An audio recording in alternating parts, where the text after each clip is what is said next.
Hey there, welcome to another Sims 4 speed build. This is the winter A-frame cabin I had teased on, I think, only Facebook and Twitter. I should be putting these things on Instagram now that I'm thinking about it. But anyways, that's not the point. The point is, I teased it a few weeks ago. It was supposed to go up before Christmas. But between the holidays and Caves and Cliffs update for Minecraft, I just got distracted with so many other things that it never got finished. But better late than never, I say. So, a lot of this cabin was trial and error. I learned the roofing trick from other YouTube simmers, but I did trial some other ways of possibly doing it as well to see if it would work, and technically they all kind of work, but this one is definitely the easiest, so this is the one I suggest if you want to build an A-frame. Anyways, most of the build you can pretty easily see and is fairly self-explanatory. I start with a very sort of country look with very traditional or country furnishings, going very traditional A-frame cabin style. And then somewhere along the way, I decided to change that, which you will see in a few minutes. Also, that window that I just placed, it looks out underneath the roof. In real life, that underneath spot of the roof would just be like dead space or storage space or whatever. And so you wouldn't have a window there. Like there would be no windows on that side of the house. And yet it took me, I think, over an hour or about an hour maybe of inside decorating time to come to the realization that there shouldn't be windows on that wall. I even add a second window here and didn't realize it. I brought the sim to the build to line the window up with her height so I could make sure I was putting the windows at the right height.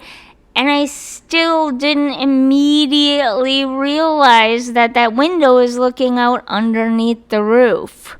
Like, how long does it take to realize such a stupid mistake like that, right?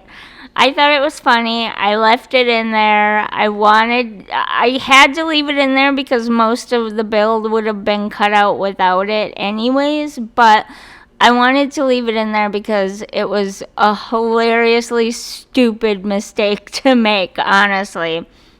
The other thing is it's still not overly cluttered. It's still very simple and open and easy to get around in and stuff. And again, I'm a very old school simmer. I have been playing since shortly after the very first original Sims came out. Back in those days, they did not recommend move objects on at all. I don't think they recommended using move objects regularly, maybe even until The Sims 4. I remember The Sims 3 having a lot of routing issues with The Sims, even more so than there are now. And they definitely did not recommend using a massive amount of move objects on, also because it was an open world game and it tended to cause some lag if you just piled too much stuff, especially landscaping stuff, into a lot because everything was loaded all at once. So I am a bit of an old school simmer. I got used to simming that way. I was a simmer that way for what? How long were the original games out before The Sims 4 came out? Like 14 years? Or something like that. I can't remember the dates, but I mean, that's a long time to be simming under certain rules. And after a while, you just start to like that aesthetic and that look of stuff in the game. However, I have been stretching my skills a little bit lately in adding more clutter. And you will see that here's where I brought the sim over to make sure I'm lining up the windows correctly so she can actually see out of them. And then all of a sudden it dawns on me, wait a minute, you can't actually see out those windows. They gotta go. That was hilarious. But here in a second, I start working on the living room where I put some built-ins around the fireplace. That was where I was starting. Those are the sort of things that I'm doing to sort of stretch my move objects on adding clutter skills a little bit. I have not perfected my landscaping skills. So the landscaping of this lot is absolutely terrible. But I think I'm getting a lot better in adding clutter and decorative items to places like around that fireplace and TV area there, which should be coming up here in a second. I don't know why it's taking me so long to get there. Oh, I guess I didn't work on it right away. I guess I worked on the bathroom. Hey, that's another spot that I added a bit of clutter. So, I decided not to put a thermostat. Obviously, I have seasons and it's winter right now. And if you don't put the little thermostat thingy in the house gets cold. And I don't think your Sims can freeze to death, but I do believe they can become uncomfortably cold. Well, since this is supposed to be like a winter cabin, I decided, why have a forced air heating system when you can have like aesthetically pleasing and whatnot fireplaces everywhere? The only room that didn't work with was the bathroom, which wouldn't be, like, I don't know if technically this fireplace is considered heating for that entire main room out there, but I think it might be. I did not play test that part. I'm very sorry about that, but the bathroom is completely cut off from the other two places that the fireplaces are at.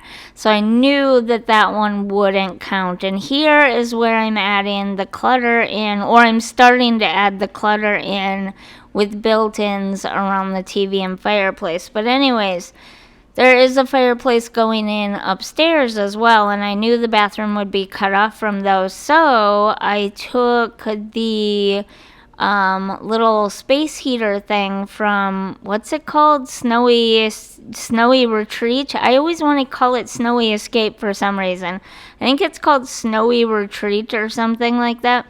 And I tucked it in kind of cornered or angled between the toilet and the shower, and it does actually work there. It can be turned on, and the toilet and the shower can be used. I did play test that. So all of the 3 rooms, because it's like technically a 3-room cabin, have a heating source in them without using the thermostat. I thought that was like, oh, okay, first of all, a really long explanation for something super simple. Sorry.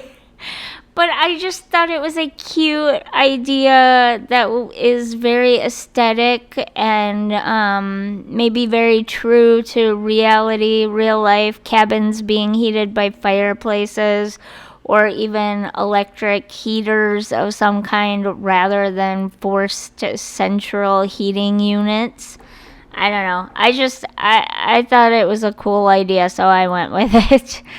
Here is where I'm finally trying to stretch those clutter and decorate skills a little bit more by adding that stuff in around the TV. And I left most of this in because there is not a lot of clutter to be added to this many shelves. And it took me, I'm going to say it took me around probably 45 minutes, give or take, just looking through all of this stuff, trying to find appropriate clutter pieces and then add them in to the shelves in a way that was appealing and didn't cause any problems, because you can still have problems with things disappearing and stuff, but didn't cause any problems. Most importantly, though, it had to look good, because some of that stuff kind of floats and stuff. So it had to look good. It had to be, yeah. You know what I'm trying to say, right? I'm still working these skills a little bit. I think I'm slowly getting better, but I'll let you be the judge of that. I do go through and add a few more clutter pieces here and there, but not many more. Oh yeah, I did add. I never see anybody add dog dishes or anything, which really I think you could add when you download the house yourself. But it's just nice that, sometimes these builds are also made with children or pets in mind as well. So every once in a while I like to add the cat tree or the dog dish or something that kind of has a story behind it, or, is aimed at a certain kind of family. You know what I'm trying to say, right? Yeah, I think we all know what I'm trying to say.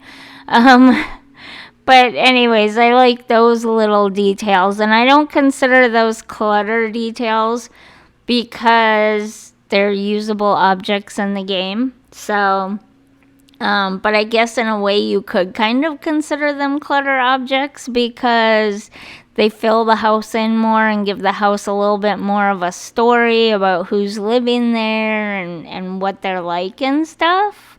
Yeah, so really, that was a very long explanation for a cabin that doesn't really need a ton of explanation, because it's like a 3-room winter forest A-frame cabin, and it's fairly simple, but I just thought I'd give you a little bit of a peek into my mind and mindset and all of that, as I was building. Yeah, I think if you heard that, that was my phone. I'm sorry. I always forget to silence the notifications before I start doing my voiceovers. It's so annoying. I know. I'm very sorry. Still working on that too. And now that I've been talking for 15 minutes straight, because this is the second or third time I've tried to record this, I'm losing my voice already. Yeah, the joys of being me sometimes. This is another spot in which I had a lot of struggles. So the way I set this bedroom up the first time didn't work because the sim couldn't actually get to the fireplace. So I left this part in because, I don't know, I guess just seeing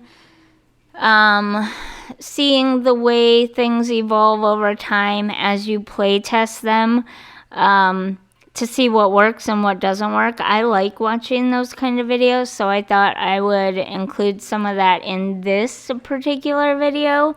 So all of this stuff is going to be gone and or moved around by the end, because you couldn't get to the fireplace to turn it on and off when I placed it at the end of the bed, which I find kind of annoying, to be honest. In real life, it was far enough away from the bed, it wouldn't be a fire hazard, and it should have been plenty far enough away for a person to actually get in there and turn it on. But what do I know? I don't actually have a fireplace in real life. I mean, I have an electric heater that looks like a fireplace, but that's about it.